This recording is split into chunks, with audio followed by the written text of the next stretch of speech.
सबसे पहले take Mahindra 1580 stop loss का लेवल है और फ्यूचर्स के लेवल्स मैं आपको दे रहा हूँ 1625, 1640, 1655 तक के टारगेट के लिए। और हो सकता है बाद में मैं बाजार का मूड माहौल देख के टारगेट बढ़ा भी दूँ। टेक महिंद्रा में क्या कुछ खास चीज़ें हैं वो ज़्यादा ध्यान से सुनिए समझिए। लेवल से ज़्यादा रेल का एनालिसिस इंपॉर्टेंट है। पहली चीज़ IT इंडस्ट्री में सबसे बेस्ट रिजल्ट है, नंबर 1। नंबर 2, लगातार 7वीं तिमाही जिसमें मार्जिन सुधर कर आया है, बढ़ रहा है मार्जिन एक के बाद एक मार्जिन इंप्रूव हो रहे हैं। इस बार जो मार्जिन इनके आए हैं वो 11.1% है, 60 बेसिस पॉइंट बढ़कर आया है, उम्मीद से बेहतर है। डील विंस बहुत बढ़िया, 44% बढ़कर आई है डील विंस, $809 मिलियन के आसपास की शानदार ग्रोथ है। ठीक है।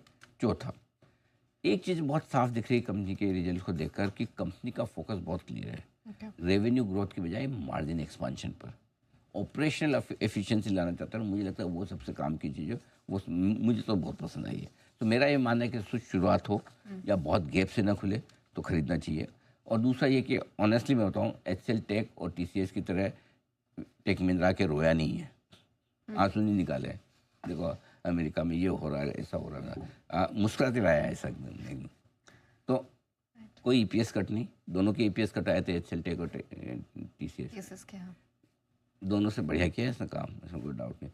तो मेरा ये समझना है कि इनके साथ ही अच्छा 2 दिनों से आपका IT फिर भी घट नहीं रहा। मेरे को लगता है IT शेयरों का बॉटम भी लगभग बन चुका है। कोई एक आध छोटी मोटी 1-2% की इंडेक्स में डिप आ जाए वो अलग बात है, पर टेक महिंद्रा के रिजल्ट मुझे तो बहुत पसंद है, इसमें कोई डाउट नहीं। ठीक है। और एंजल वन नंबर से कमज़ोर आने थे आपको, मुझे सबको पता। हाँ, टेक महिंद्रा में एक ही चीज़ जो कहना चाहता हूँ ये कि भाई थोड़ी सी ना, टेक महिंद्रा में क्या है कि स्टॉक 22-23% 3 महीने बढ़ा हुआ है, 3 महीने में।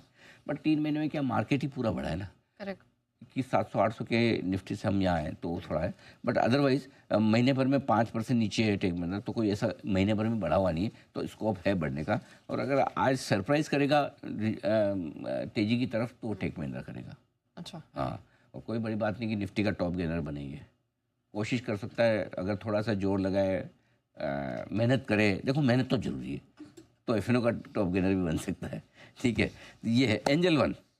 नंबर तो आगे पीछे दाएं बाएं ऊपर नीचे सारे लिहाज से देखेंगे तो आपको खराब ही लगेंगे, लगने भी चीज़ें हैं भी, लेकिन रिजल्ट प्राइस में है, ये जान रखिए। लोगों ने शॉर्ट बहुत किया है, भर भर के मार के। जो लोग BSE नहीं बेच पाए वो एंजल वन बेच गए, है ना। कुछ तो बेचो, मार्केट इन्फ्रा जेन स्ट्रीट आया, ये बेचो वो बेचो, ऐसा मुझे नहीं लगता है कि बहुत ख़राब होगा।